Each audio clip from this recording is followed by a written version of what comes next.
कहते हैं जब कोई इंसान अपने वक्त से पहले इस दुनिया से चला जाता है, जब किसी को उसका वक्त पूरा होने से पहले जबरदस्ती इस दुनिया से भेज दिया जाता है, तो उसकी आत्मा तब तक यहीं भटकती रहती है जब तक उसका वक्त यहाँ पूरा नहीं हो जाता। तब तक उसे मुक्ति नहीं मिलती। वो इंसान तब तक यहाँ भटकता रहता है जब तक उसका वो वक्त पूरा नहीं हो जाता जितना उसे जीना था। अब हम सब जानते हैं कि सुशांत के साथ भी कुछ ऐसा ही हुआ था। 14 जून 2020 के मनहूस दिन सुशांत को भी जबरदस्ती उनका यहाँ वक्त पूरा होने से पहले भेज दिया गया। और अब कुछ ऐसी खबर आ रही है जहां दावा किया जा रहा है कि सुशांत भी अभी तक यहीं भटक रहे हैं, अपने उसी माउंट ब्लैंक वाले अपार्टमेंट में। सुशांत के फ्लैट में रहने आई अदा शर्मा को हो रहा है कैसा अनुभव?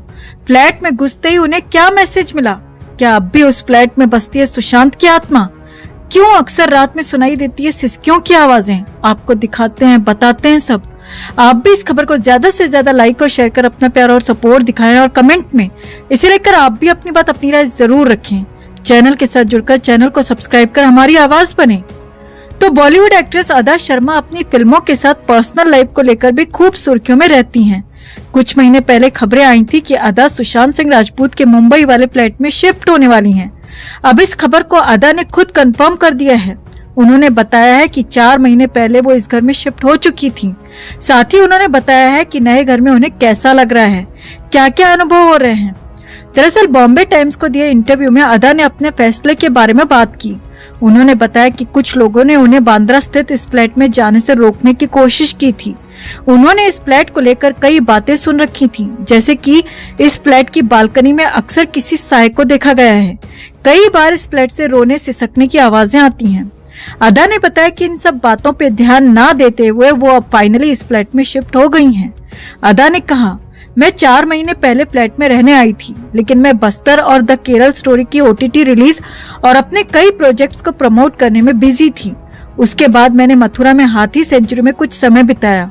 हाल ही में मुझे कुछ समय की छुट्टी मिली और मैं आखिरकार यहाँ बस गई हूँ। उन्होंने बताया, मैं अपनी पूरी जिंदगी पाली हिल में एक ही घर में रही हूँ और ये पहली बार है जब मैं वहाँ से बाहर आई हूँ। मैं वाइब्स को लेकर बहुत सेंसिटिव हूँ और मुझे इस फ्लैट को लेकर जो नेगेटिव बातें सुनने को मिली थी, उनसे विपरीत मुझे ये जगह बहुत पॉजिटिव वाइब्स देती है। यहाँ आते ही मुझे बहुत पॉजिटिव एनर्जी फील हुई थी। और ऐसा होता भी क्यों ना दोस्तों, हम सब जानते हैं कि सुशांत कितने जिंदा दिल और फुल ऑफ लाइफ इंसान थे। उनके जाने के बाद उनके साथ जो कुछ गलत हुआ उसे जस्टिफाई करने के लिए उनके खिलाफ तरह तरह की कहानियां बनाई गई थी, जबकि ऐसा बिल्कुल नहीं था। सुशांत तो यहाँ आकर चांद सितारों से बातें किया करते थे, किताबें पढ़ा करते थे, खुश रहा करते थे। हाँ, ये और बात है कि इसी घर में उनके आसपास जो आस्तीन के सांप उनके साथ रह रहे थे, उन्होंने साजिश के तहत पहले उन्हें जीते जी मारा, उन्हें तरह तरह की दवाइयां देकर स्लो डेथ देना शुरू कर दिया और 14 जून 2020 को उनकी जान ही ले ली। लेकिन फिर भी अदा शर्मा ने इस घर को लेकर जो अनुभव शेयर किया है, उससे तो यही लगता है कि सुशांत यहाँ इस घर में अपना वही पॉजिटिव ऑरा छोड़ गए हैं, पॉजिटिव वाइब्स छोड़ गए हैं। और तभी तो अदा शर्मा को भी यहाँ सिर्फ पॉजिटिविटी ही फील हुई है। अदा ने आगे बताया, केरल और मुंबई में हमारे घर पेड़ों से घिरे हुए हैं और हम पक्षियों और गिलहरियों को खाना खिलाते थे। इसीलिए मैं एक ऐसा घर चाहती थी जहाँ से ऐसा नजारा दिखे और पक्षियों को खिलाने के लिए पर्याप्त जगह हो। आपको बता दें, अदा ने ये घर 5 सालों के लिए किराए पर लिया है। इस घर में रहने के साथ उन्होंने इसे पूरा ट्रांसफॉर्म भी कर दिया है। उन्होंने पूरे व्हाइट अपार्टमेंट में पेंटिंग करना शुरू कर दिया है। साथ ही नीचे वाले फ्लोर को मंदिर बना दिया है। ऊपर वाले फ्लोर में एक म्यूजिक रूम, एक डांस स्टूडियो और छत को गार्डन सेंचुरी में बदल दिया है। तो सुशांत के जाने के बाद क्यों वहां पर आज तक नहीं टिक पाया कोई भी किराएदार? पिछले किराएदार के साथ उस घर में ऐसा क्या हुआ था कि उल्टे पांव भाग खड़ा हुआ? क्या सचमुच उस घर में अब भी भटक रही है सुशांत की आत्मा? आपको दिखाते हैं, बताते हैं सब। आप भी इस खबर को ज्यादा से ज्यादा लाइक और शेयर कर अपना प्यार और सपोर्ट दिखाएं और कमेंट में इसे लेकर आप भी अपनी बात, अपनी राय जरूर रखें। चैनल के साथ जुड़कर चैनल को सब्सक्राइब कर हमारी आवाज बने। तो आज हम एक खास विश्लेषण लेकर आए हैं दोस्तों आप लोगों के लिए। ये विश्लेषण उन घरों के बारे में है जहां हत्या या आत्महत्याओं की कोई बड़ी हाई प्रोफाइल घटना होती है और इन्हीं में से एक घर है मशहूर एक्टर सुशांत सिंह राजपूत का। आज से 3.5 साल पहले 14 जून 2020 को मुंबई के जिस फ्लैट में सुशांत सिंह राजपूत की मौत हुई थी, आज उस फ्लैट को ना तो कोई किराए पर लेना चाहता है और ना ही कोई खरीदने के लिए तैयार है। यानी सुशांत सिंह राजपूत के इस घर में कोई रहने के लिए तैयार नहीं है। जो तस्वीर आप देख रहे हैं, सुशांत सिंह राजपूत जब जिंदा थे तब उन्होंने अपने घर की ये शूटिंग की थी और इन तस्वीरों में उन्होंने अपना घर दिखाया था कि उन्होंने कैसे बड़े प्यार से, बहुत क्रिएटिविटी के साथ अपना ये घर तैयार किया है, किस दीवार पर कौन सा पेंट किया है, रंगों का सिलेक्शन कैसे किया है, घर को किस तरह सजाया है, ये उन्होंने पूरे देश को बताया था। फिर इसी घर में, इसी सुंदर से शानदार घर में सुशांत की मौत हो गई और तब से लेकर अब तक इस घर को किराए पर देने की कई बार कोशिशें हो चुकी हैं। इसका किराया भी कई बार कम किया गया है, डिस्काउंट पर इसे देने की कोशिश की गई है, लेकिन फिर भी कोई भी परिवार इस घर में आकर रहना नहीं चाहता।